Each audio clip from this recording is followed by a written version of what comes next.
Dr. Ver is commenting on Hebrews 11, verse 3, wondering if it speaks about something ex nihilo, where it says, by faith we understand that the worlds were prepared by the word of God, so that it is seen, was not made out of things which are visible. Okay, yeah, let's comment. Yeah, I think by saying it's not made out of something visible, that doesn't mean it's ex nihilo, right? Yeah, we can agree on that, right? That to make something out of the unseen doesn't imply it had to be made from nothingness. Yeah. Nice verse reference. Thanks for that. Verse 2. The הארץ הייתה tohu vavohu, v'choshech al pnei tehom. Now the earth, and the sages, some of the sages comment that whenever you see haaretz instead of haaretz, this means the world, right? Instead of the land of Israel. So the haaretz, now the earth, hayata, this is again from haya, just because earth is feminine, was tohu vavohu. Tohu vavohu is an interesting thing. This is a hendiadys. That means these two words together, they form kind of a new nuance than if they each were apart. What is tohu vavohu? As I was taught by my rabbi, Rabbi Jacob taught me when I was preparing for my bar mitzvah that tohu vavohu means chaotic. It's chaos. It's an idiom for chaos. Of course, that's the chaos symbol, the dragon eating itself. Shouldn't be allowed to eat himself. Bad dragon.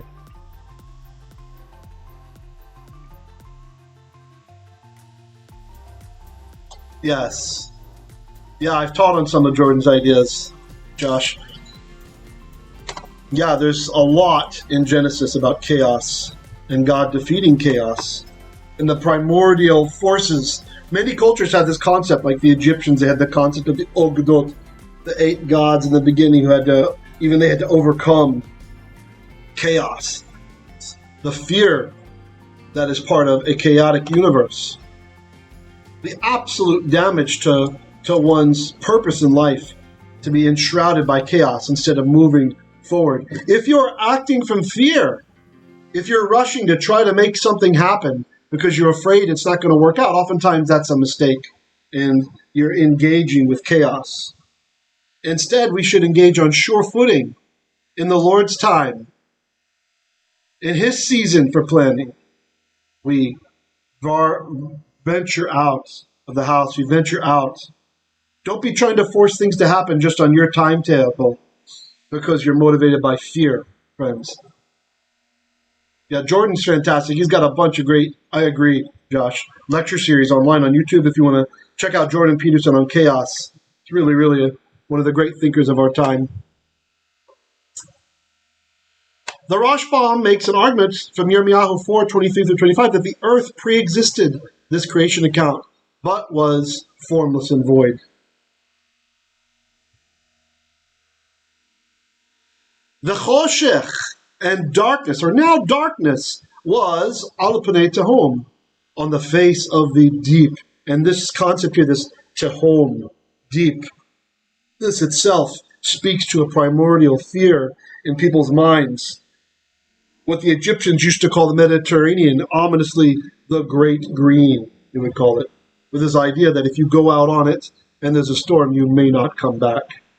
Being swallowed up into the miry depths. If you've ever seen a World War II film where you see like a destroyer turns vertically up on end and then it's just swallowed by the deep. What a horrifying image. The chaotic forces that are beyond us. Josh is going to ask his daughter to clean her tohu vavohu in her room. Well done.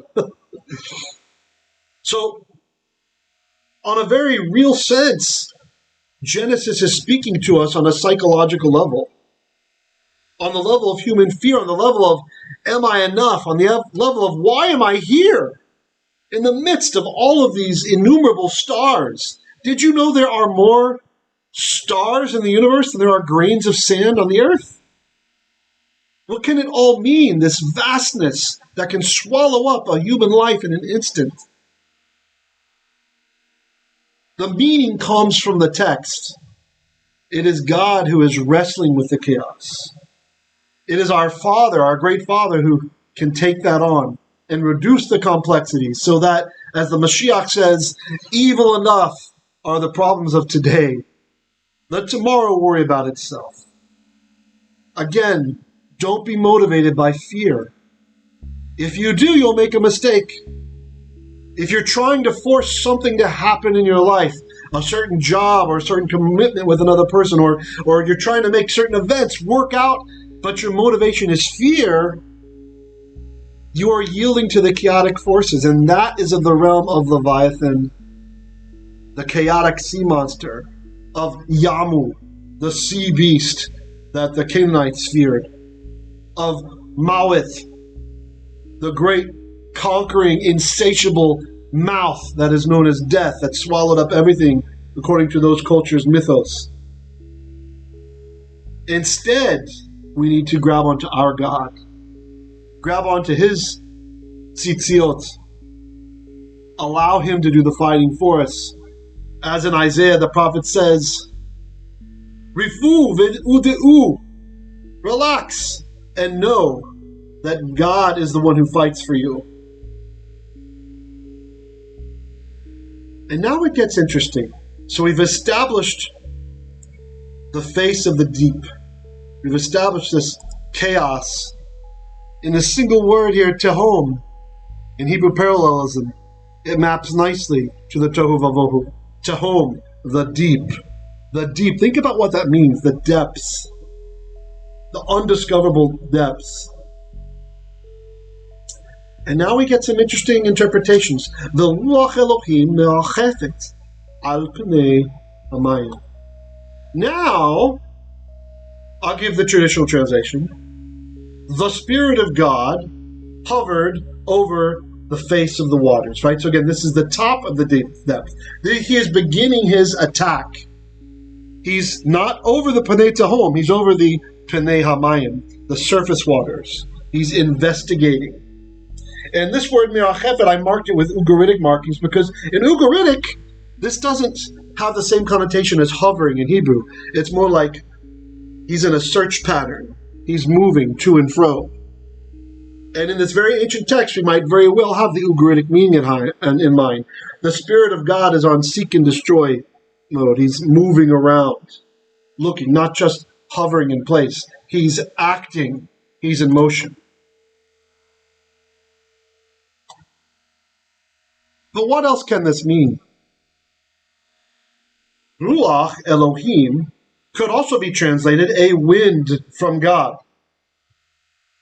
There's a significant scholarly debate regarding the exact meaning to be attributed here, ranging from an awesome wind, because Elohim, many writings in Northwest Semitic journals, I've seen several articles that talk about Elohim being used as a superlative. So Elohim and also Mawet, God and death, they can both be superlative parts of a word in Hebrew morphology, so that if you have Elohim as part of a phrase, and that's what we have here, we have ruach with the munach, it's telling us these two are connected, right? So as if this would have been one word, ruach Elohim, as if it's one word, right? So that Elohim can mean like the most of the thing, right? Not necessarily God, but for example, we find in the Psalms, Hararei El, right? Which could be translated the mighty mountain range, or the greatest mountains.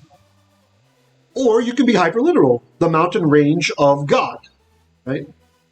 So linguistically, on a deeper level, Elohim can mean the most of a thing in a positive sense, and Mawet can mean the most of a thing in a negative sense. For example, Gam ki elich begeit tsalmawet, even though I walk through the valley of absolute tsal, absolute shade, absolute darkness, you see?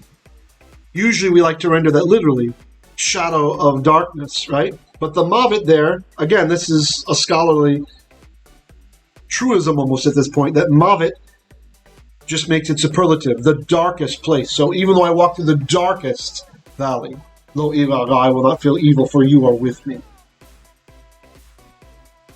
He takes on our chaos. He takes on the Maya of the day.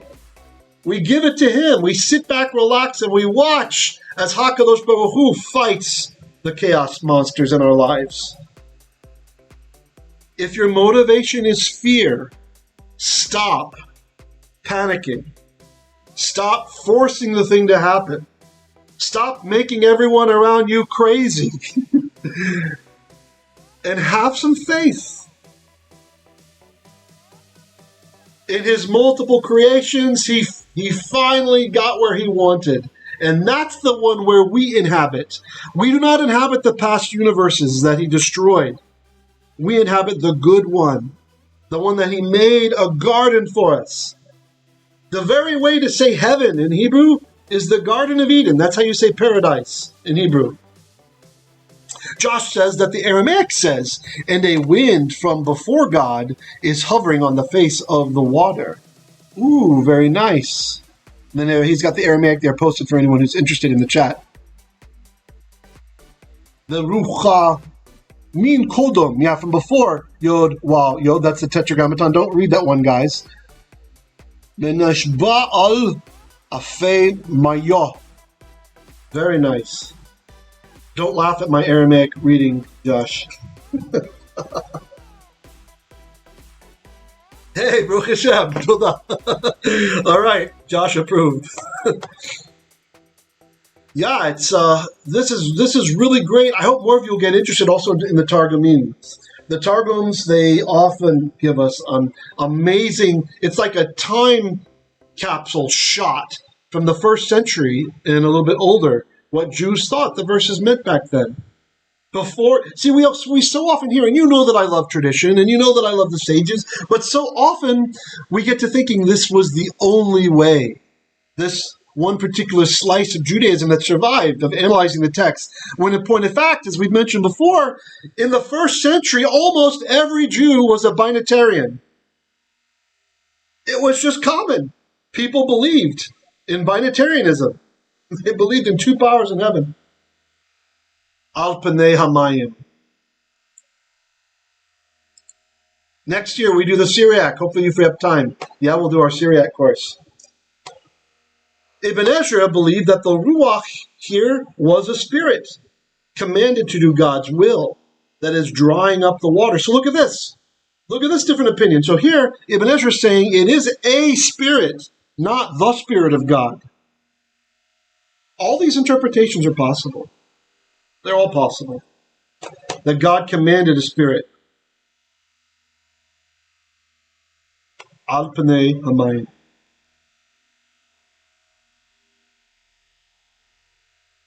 Here we have a little science tidbit. The notion that the earth was initially completely covered by water and only later appeared is verified by geology.